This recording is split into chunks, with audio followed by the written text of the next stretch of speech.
एक प्रमेय कहता है कि सिद्ध करें कि यदि दो त्रिभुजों के संगत कोण समान हो, दो गो त्रिभुज है, इसका संगत तीन गो कोण होता है, त्रिभुज में तीन गो, तीनों कोण अगर समान है तो सिद्ध करो कि उसका तीनों भुजाएं समानुपात होगा।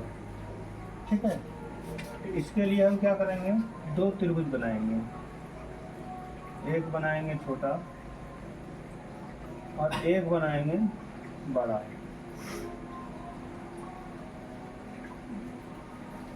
ठीक है, एक बनाएंगे छोटा और एक बनाएंगे बड़ा।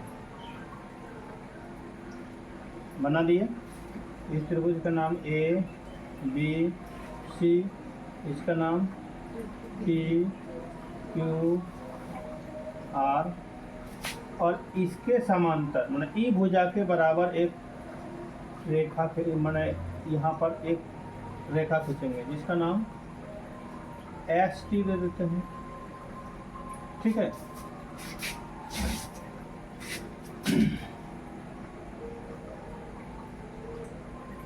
यदि त्रिभुज ए बी सी तथा त्रिभुज पी क्यू आर में कोण ए बराबर कोण पी, कोण बी बराबर कोण क्यू तथा कोण सी बराबर कोण आर हो। ठीक है, ये प्रश्न में कर रहे हैं कि तीनों संगत भुजा संगत कोण क्या होगा, समान होंगे, तो तीनों संगत कोण समान है। ठीक है, रचना में हम क्या किए, ए बी बराबर पी एस तथा ए सी बराबर पी टी लिया तथा एस टी को मिलाया, एस टी को मिलाया। जब मिलाए तो क्या हुआ, तो एस टी समांतर क्यू आर होगा। ठीक है, तो देखिए ये भुजा समांतर ये भुजा है। अगर किसी त्रिभुज में किसी त्रिभुज के एक भुजा के समांतर कोई रेखा खींची जाए तो अन्य दो भुजाओं को एक ही अनुपात में प्रतिच्छेद करती है। थर्ड स्तंभ में तो हम क्या लिखेंगे, हाँ तो लिखेंगे कौन सी, P S by S Q equal to P T by T R. कौन प्रमेय से, थेल्स प्रमेय से,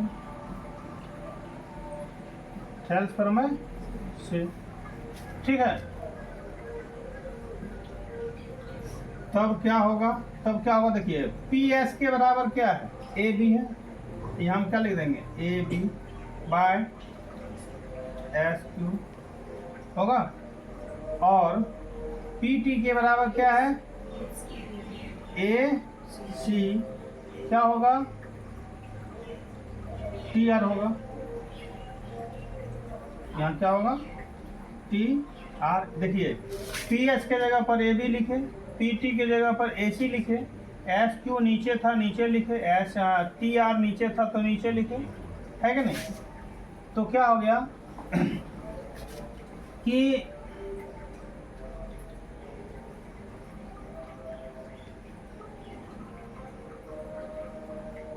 या ध्यान दीजिएगा, ऐसा हम लिख सकते हैं ना, समानुपात में प्रतिच्छेद करती है। तो याद करो कि छोटा भुजा अनुपात बड़ा भुजा और छोटा भुजा अनुपात बड़ा भुजा भी होता है, पता है ना। तो हम यहाँ लिख सकते हैं ए बी बाय बड़का भुजा का नाम क्या होगा, पी क्यू होगा ना, और इसका बड़का भुजा का नाम क्या होगा, पहले छोटकी भुजा का नाम ए सी क्या होगा, पी आर होगा कि नहीं। हैं?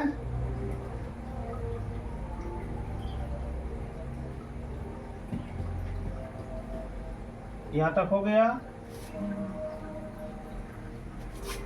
ये समीकरण ले लीजिए 2, यहाँ कौन जो लिए थे समीकरण ले लीजिए इसको 1, ठीक है। अब त्रिभुज ABC तथा त्रिभुज PQR में क्या देखते हैं, ध्यान दीजिएगा। AB by PQ equal to AC by PR, दो भुजा समानुपात है समीकरण 1 से, समीकरण 1 से नहीं 2 से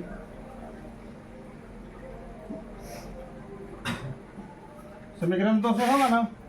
आए तथा कौन A बराबर कौन P काहे होगा, हम इसको लिख सकते हैं प्रश्न से। तीनों संगत भुजा समान बोल रहे हैं, तो क्या होगा, समरूपता के कौन नियम आएगा, SAS विधि से त्रिभुज ABC समरूप त्रिभुज PQR होगा कि नहीं। आए जब तीनों भुजा समझिए क्या कहता है कि आपका दो को भुजा समानुपात, एक तो कौन संगत कौन क्या हो जाएगा समान, तो दोनों त्रिभुज समरूप हो गया। और दोनों त्रिभुज जब समरूप हो गया तो दोनों त्रिभुज का तीनों भुजा का अनुपात क्या होगा, समानुपात हो जाएगा। हम यहाँ पर लिख सकते हैं, क्या लिख सकते हैं, AB by PQ equal to AC by PR equal to BC by QR लिख सकते हैं। प्रूव्ड हुआ कि नहीं, बोलिए समझ में आया। ध्यान दीजिएगा, पहले सबसे पहले क्वेश्चन में बोलता है दोनों त्रिभुज का तीनों संगत भुजा, अच्छे तीनों संगत कौन समान, A P बराबर B Q बराबर C R बराबर, तीनों कौन समान। हम क्या किए, AB के बराबर PS खींचे और AC के बराबर PT खींचे, तो क्या हो गया, ST समानुपात ये हो जाएगा, QR हो जाएगा। समानुपात हुआ तो उसका परमय से क्या होगा, थेल्स परमय से क्या होगा, संगत भुजा अन्य दो भुजाओं को समानुपात में प्रतिच्छेद करती है।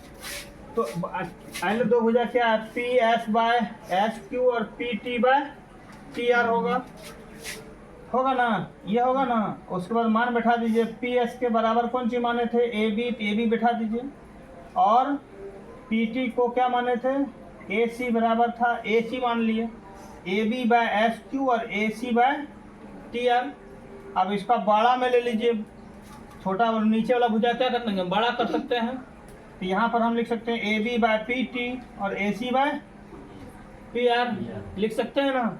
जब दोनों भुजा समानुपात हो गया, इस त्रिभुज का एक भुजा और उस त्रिभुज का एक भुजा अनुपात, दूसरा भुजा AC और उसका भुजा PR समानुपात अगर हो गया, तो एक वो कौन तो पहले से बराबर बोलता है, तीनों कौन बोलता है, एक तो कौन ले लिए। हाँ तो समरूपता के कौन नियम आ गया, ऐसे दोनों त्रिभुज क्या हो जाएगा, समरूप, दोनों त्रिभुज क्या हो जाएगा। अब दोनों त्रिभुज समरूप है तो तीनों कौन समान संगत कौन बराबर लिखो, चाहे तीनों संगत भुजा क्या लिखेंगे, समानुपात लिखेंगे। क्लियर हो गया है, समझ में आ रहा है कि नहीं आ रहा है। कहीं ऐसा है जो कि पूछ सकते हैं, कहीं समझ में नहीं आ रहा तो पूछ सकते हैं।